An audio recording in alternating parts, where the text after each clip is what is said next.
नमस्कार दोस्तों, स्वागत है आप सबका भद्रा इस एकेडमी में। आज का डेट है 5 जुलाई 2022 एंड डेली के करंट अफेयर्स के हमारे sources as usual Assam Tribune and different other national dailies को हम लोग यहाँ पर फोकस करेंगे, जिसका पीडीएफ लिंक नीचे डिस्क्रिप्शन सेशन में तो लगा ही दिया जाएगा, बट साथ ही साथ आपको इन्फॉर्मेशन देता चलूँ दैट हमारे लास्ट बैचेस का एनरोलमेंट ऑलरेडी स्टार्ट हो चुका है। तो if you at all want to take admissions in Bhadra इस एकेडमी देन आप इन नंबर्स पे कांटेक्ट भी कर सकते हैं।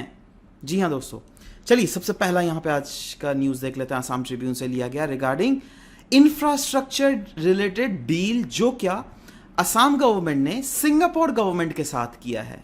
और ध्यान देना, इसमें एक लेटर ऑफ इंटेंट साइन किया गया है ना। सवाल होता है लेटर ऑफ इंटेंट होता क्या है भाई, है ना। देखो एक आपने बहुत समय टर्म सुना होगा मेमोरेंडम ऑफ अंडरस्टैंडिंग, है ना। लेटर ऑफ इंटेंट और मेमोरेंडम ऑफ अंडरस्टैंडिंग में डिफरेंस समझने की कोशिश कीजिए।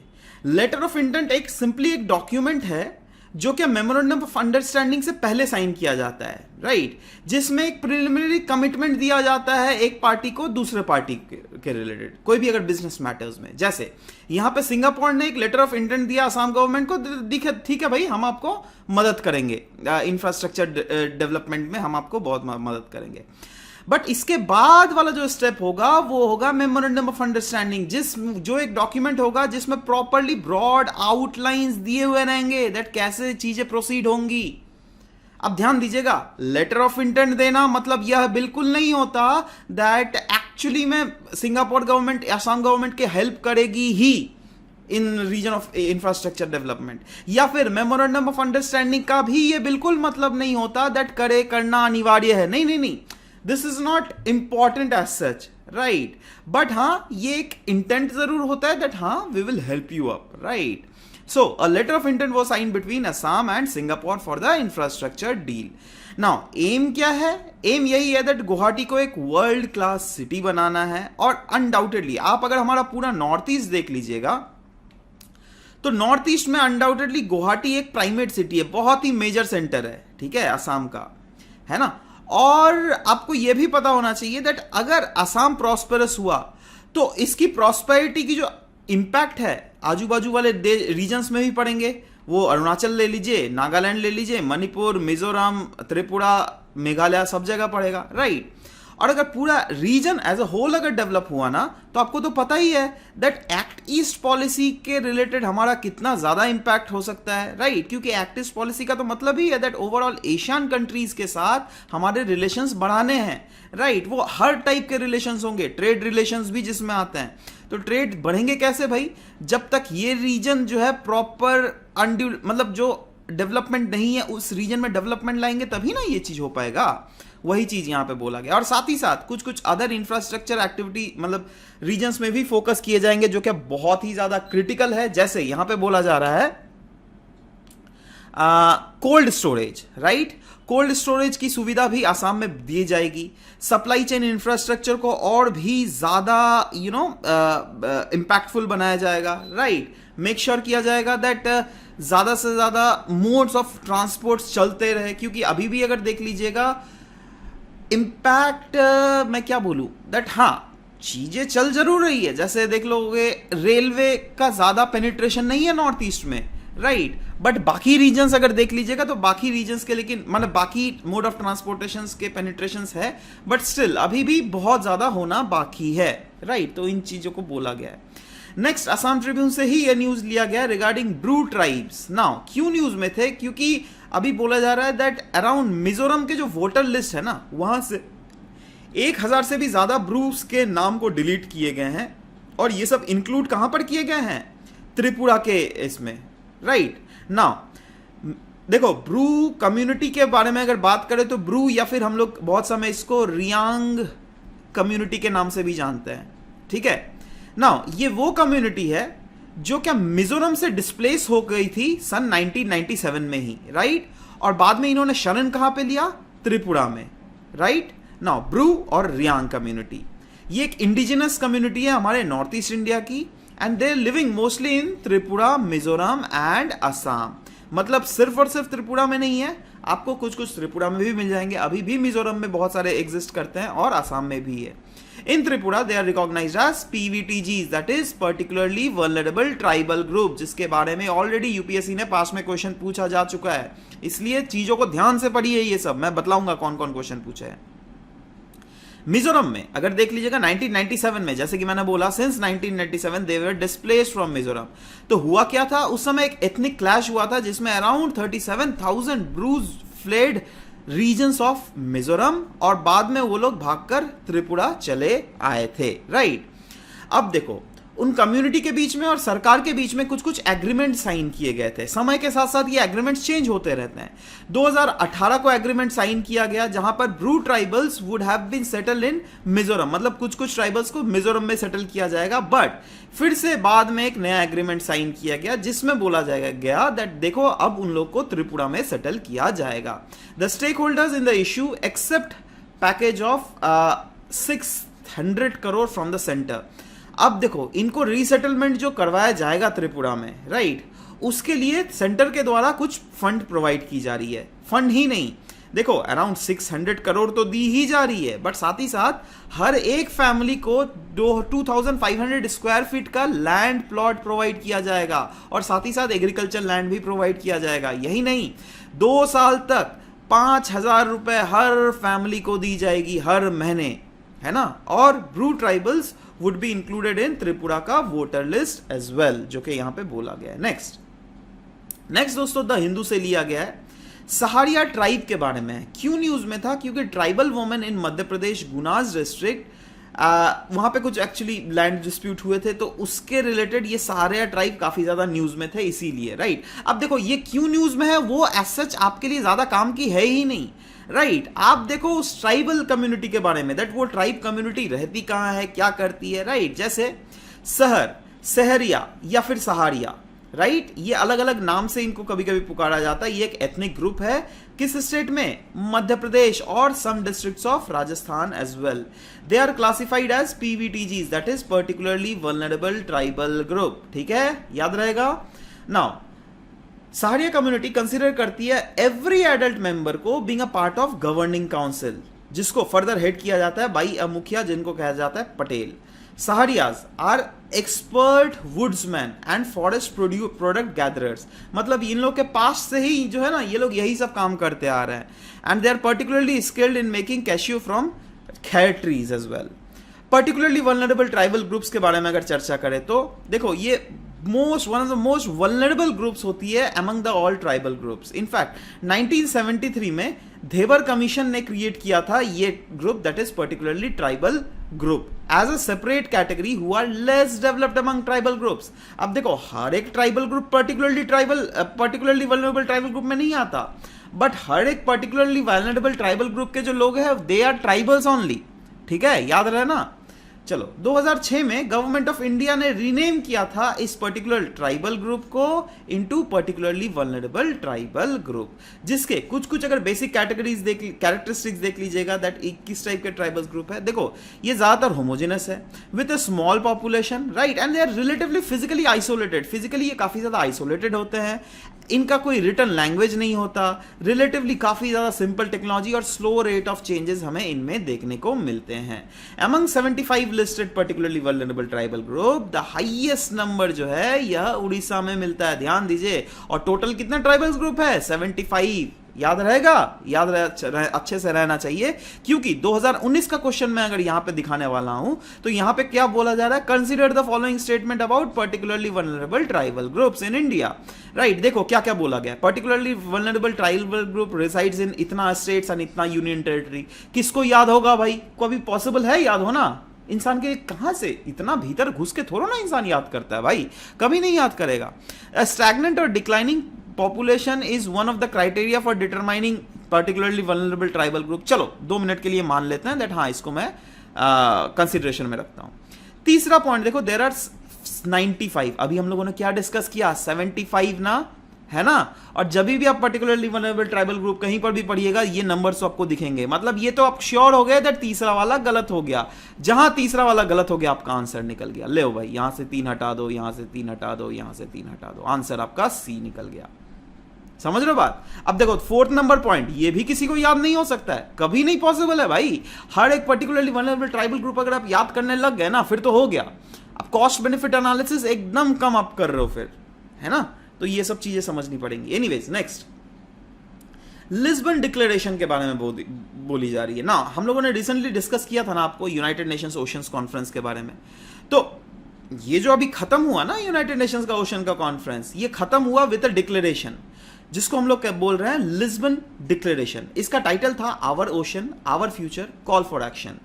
It was co-hosted by the countries like Kenya and Portugal in Lisbon. Now GS3 के इस टॉपिक से आप इसको रिलेट कर सकते हैं। इसमें बोला क्या गया इस लिस्बन डिक्लेरेशन में? इसमें बोला गया दैट देखो भाई 2030 तक जो है नेशनल मैरीटाइम जोन्स में around 30% of national maritime zones को हम लोग प्रोटेक्ट करेंगे, दुनिया मिलकर प्रोटेक्ट करनी पड़ेगी।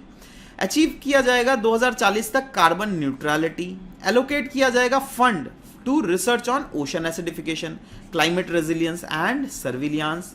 यही नहीं, स्केल अप किया जाएगा science based and innovative actions जिससे एड्रेस किया जा सके ओशन इमरजेंसी भी, है ना? और ये वाला हम लोगों ने कल वाले पॉइंट्स में डिस्कस भी किया था, ठीक है? यही नहीं, सपोर्ट किया जाएगा SDG 14 का इंप्लीमेंटेशन जिसके थ्रू में बोला गया दैट लाइफ बिलो वाटर को सेव करना है। और ये कैसे किया जाएगा? वुमेन्स और गर्ल्स को एम्पावर करके, क्योंकि उनको अगर एम्पावर करोगे इसका मतलब क्या? उनके पार्टिसिपेशन को आप इंश्योर कर रहे हो in the ocean based economy. और कभी भी अगर ऐसा बोला गया दैट वुमेन्स अगर कोई डिसीजंस लेती है ना, वो 10 बहुत आगे सोच कर डिसीजंस लेती है, उनकी मैच्योरिटी लेवल बहुत ज्यादा होती है। इसलिए आप यूजुअली देखोगे दैट कभी भी अगर शादी होती है ना, लड़के लोग थोड़े बड़े होते हैं एज में, बट वुमेन्स थोड़ी छोटी होती है। इसका मतलब क्या है पता है? इसका मतलब ये है दैट इनका जो माइंड है, इनका एक्चुअल माइंड लेकिन इस एज में है, मैचअप कर जा रहा है ना?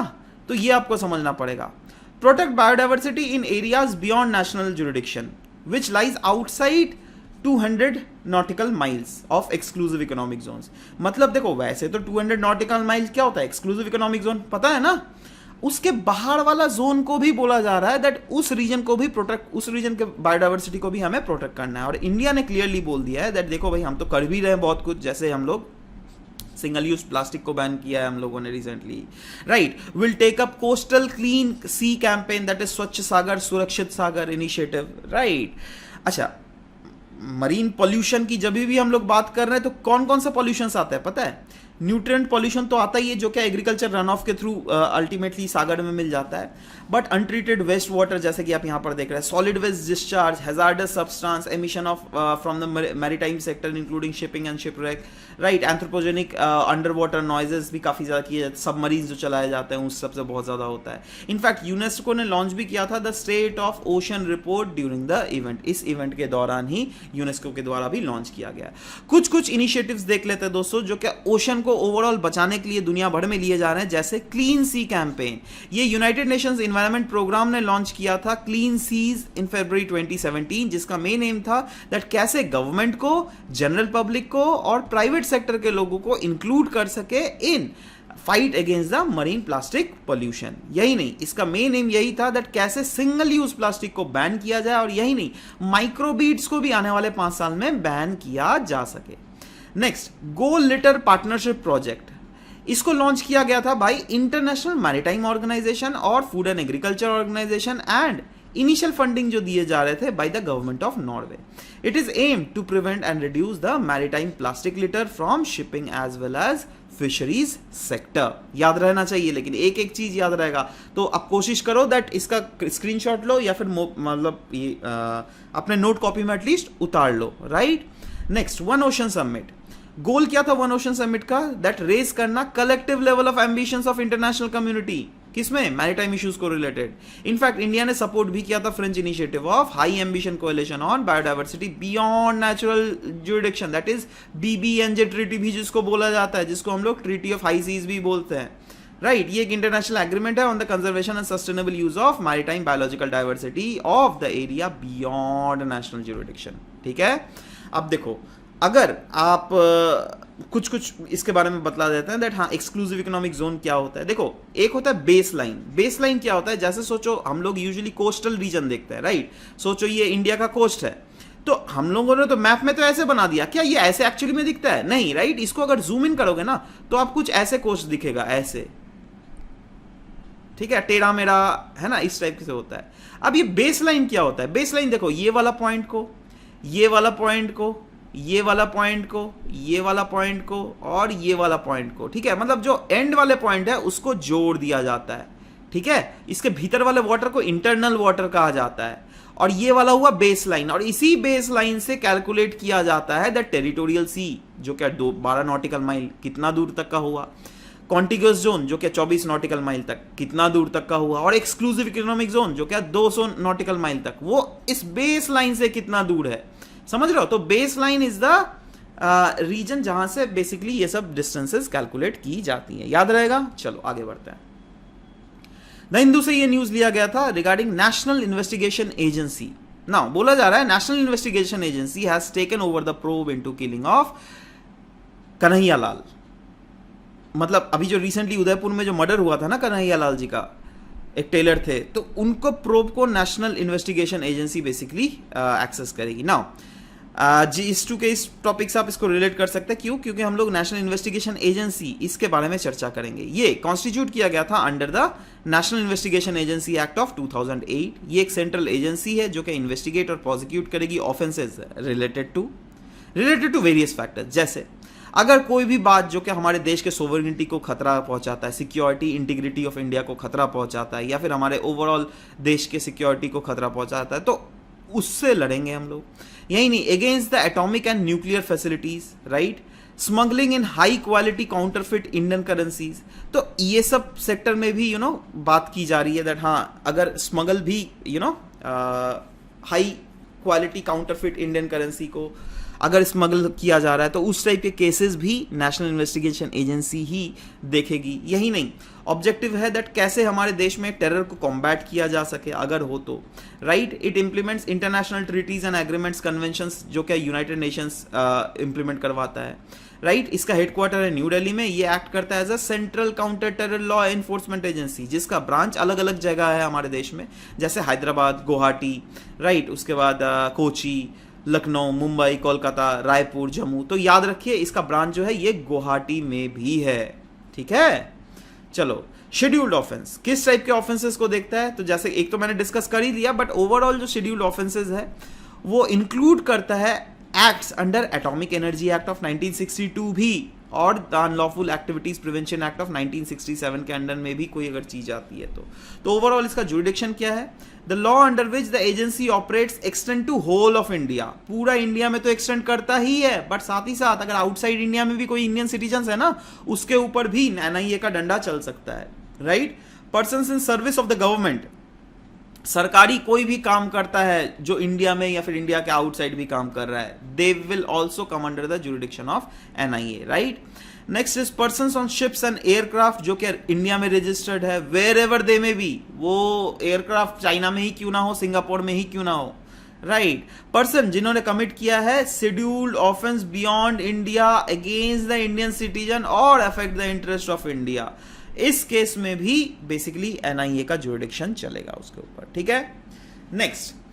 नेक्स्ट द हिंदू से ये लिया गया regarding Indian patent law safeguard under fire. Actually देखो क्यों न्यूज में था, क्योंकि इकोनॉमिक एडवाइजरी काउंसिल ने प्राइम मिनिस्टर को रिकमेंड किया था the period within which the patent applications are challenged by the public to be restricted to mere 6 months for the date of publication. अब ये जो चीज बोला गया ना, इसके बाद काफी ज्यादा ह्यू एंड क्राई हो रहा था, तो इसीलिए अब देखो वैसे सच अगर देखा जाए तो it is a news in transition only, right. तो कुछ भी चीज होगी of course we will discuss that, don't worry, but for the time being कुछ यहाँ पे की टर्म्स लिखे गए थे दोस्तों, जो कि I feel that might be handy, they can directly ask you in paper. What type of key terms were they? पहला था एवरग्रीनिंग ऑफ पेटेंट्स के बारे में। ये corporate legal business and technical strategy है for extending elongating the term of granted patent in a jurisdiction that is absolute to expire. देखो क्या होता है ना, फॉर एग्जाम्पल आपने कोई दवाई बनाया, ठीक है, दवाई का कंटेंट आपने दिया ABC, ये 3 इंग्रेडिएंट आपने दिया, उससे बना दिया आपने दवाई, ठीक है। अब आप 20 साल के लिए आपको पेटेंट मिला है ना, मतलब से फॉर एग्जांपल 2020 में आपने ये दवाई बनाया तो 2040 तक पेटेंट मिलेगा ना, मतलब 2040 तक तो you are the exclusive owner of this product, right. आपको तो बढ़ भर के पैसे मिल रहे हैं।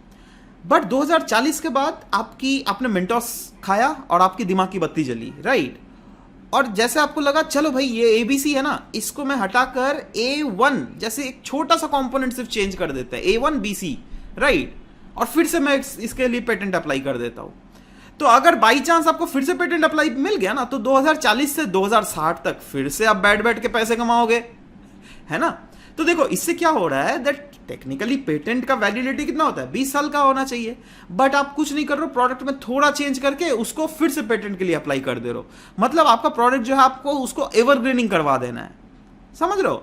अब इससे प्रॉब्लम क्या होता है, इससे प्रॉब्लम जो कॉम्पिटिशन को होता है, बट क्योंकि उस प्रोडक्ट को अगर फिर से मतलब मैन्युफैक्चर करना मुश्किल हो जाता है, राइट, और आपको बेवजह का फोकट का वो मिलता रहता है लेवरेज, है ना। तो ये एक बहुत बड़ा प्रॉब्लम है, ये एक प्रॉब्लम है, दिस इज कॉल्ड एवरग्रीनिंग, है ना। वैसे ही एक होता है कंपल्सरी लाइसेंसिंग। सोचो पैंडेमिक आ गया है ना, कोई भी, है ना, और हमारे देश में कोई ऐसा दवाई है जो कि बहुत ज्यादा जरूरत है, नहीं तो सब कोई मर जाएंगे हम लोग, है ना। उस केस में क्या होगा ना, उस केस में सरकार अलाउ कर देगी, भले ही वो दवाई कोई US कंपनी ने क्यों ना बनाया हो, सरकार अलाउ कर देगी दैट ले भाई उसका फॉर्मूला लेकर आप भी बना दो, है ना, क्योंकि बहुत सीरियस सिचुएशन है ना। तो इस टाइप का केस जो है इसको कंपल्सरी लाइसेंसिंग कहते हैं, जिसमें पेटेंट ऑनर का कंसेंट का जरूरत भी नहीं होता। हाँ, ऐसा नहीं है दैट पेटेंट ऑनर को कुछ भी पैसे नहीं दूंगा। सोचो अगर वो दवाई 1 लाख रुपया का है, ठीक है, तो और अगर आप बना रहे हो उसको 1000 रुपए में मात्र, तो ठीक है, कुछ परसेंटेज पैसा यहां से जरूर उस पेटेंट ऑनर को जाएगा, बट इसका कंसेंट का जरूरत यहां पर नहीं है। क्यों? क्योंकि ये सिचुएशन ही है बहुत ज्यादा इंपॉर्टेंट है। इनफैक्ट इसको परमिट भी किया है वर्ल्ड ट्रेड ऑर्गेनाइजेशन के ट्रिप्स एग्रीमेंट के अंडर, ये परमिटेड है ना। तो ये ऐसा कोई गलत बात नहीं है ना। तो ये आपको समझना पड़ेगा। समझ गए दो चीज, एक पेटेंट एवरग्रीनिंग क्या होता है, एक कंपल्सरी लाइसेंसिंग क्या होता है, ये चीजें समझ जाना। Next, PM formalisation of micro food processing enterprises. इसने 2 साल अचीव कर लिया अपने इंप्लीमेंटेशन का। ये एक सेंट्रल स्पॉन्सर्ड स्कीम था under ministry of food processing industries under the आत्मनिर्भर भारत अभियान, जिसका मेन एम यही था। नाम से ही क्या पता चल रहा है दैट अनऑर्गेनाइज्ड माइक्रो एंटरप्राइजेस जो थे ना, उनको इंपावर करना है through this programme which is called one district one product approach, जिसमें स्टेट आइडेंटिफाई करेगी डिफरेंट फूड प्रोडक्ट, जैसे पेरिशेबल एग्रीकल्चर प्रोडक्ट्स होंगे, सीरियल बेस्ड प्रोडक्ट्स होंगे अपने अपने रीजन से, राइट। और ये इस टाइम फ्रेम के अंडर बेसिकली ये करना है जिससे कन्वर्ट किया जाएगा नेशनल अर्बन लाइवलीहुड मिशन को, right, which will provide seed capital to the areas level federation involve in food processing for giving grants to micro enterprise in India, जिससे micro enterprises भी काफी ज्यादा फूलेंगी फलेंगी हमारे देश में। इसकी अगर अचीवमेंट्स की बात करें तो it is implemented in 35 states. Digitally अगर देख लीजिएगा तो आपका यहां पर one district one product map को भी डेवलप किया गया, और over 1 lakh self help group members जो है ना इससे एडेड है ना। तो आपने देखो ये सब self help group, peer groups, ये सब प्रॉपरली लेकिन आपके सिलेबस में मेंशन्ड है, लेकिन you need to learn this by anyhow, right, by your own self, so you should do that. Anyways, अब आ जाते दोस्तों कुछ MCQs में। जैसे कल कुछ MCQs पूछा गया था, फॉर एग्जाम्पल डंपिंग के रिलेटेड था। Under world trade organisation rules dumping is illegal only if the foreign country can reliably show its negative effect. Next, in order to protect domestic producers from dumping, countries increases the GST tax rates on all the products across the country। ये तो बेफालतू का चीज है भाई, है ना, ऐसा नहीं है भाई। एंटी डंपिंग ड्यूटी जरूर लगाया जाता है, ये चीज नहीं लगाया जाता है। तो पहला वाला तो बिल्कुल सही है, तो again 1 is the correct answer. Next is काई चटनी, दैट इज एंट चटनी, याद आ रहा है, उड़ीसा के मयूरभंज डिस्ट्रिक्ट में, बिल्कुल सही है। ये रिच है protein, calcium, zinc, vitamin B12 etcetera, absolutely सही है, दोनों के दोनों यहाँ पे बिल्कुल सही है। Next is idiot syndrome, blindly trusting medical information available online, बिल्कुल सही है, तो D is the correct answer in this. और करेक्ट सीक्वेंस अगर देख लीजिएगा ACD, जिसमें ACD ऑलमोस्ट सबने मारा है, वेरी गुड, सबने सही आंसर दिया। चलो आज का क्वेश्चन देखते हैं, आज का क्वेश्चन कितने लोगों ने सही आंसर देते हैं। मैच ऑफ द फॉलोइंग दिया है, ट्राइब्स और states, right? Bru community Arunachal Pradesh, Saharia community Maharashtra. तो आपको बताना है करेक्ट कोड कौन सा है, यहां पे कौन सा मैच करेक्ट कर रहा है। 1 only, 2 only, both 1 and 2, neither 1 nor 2.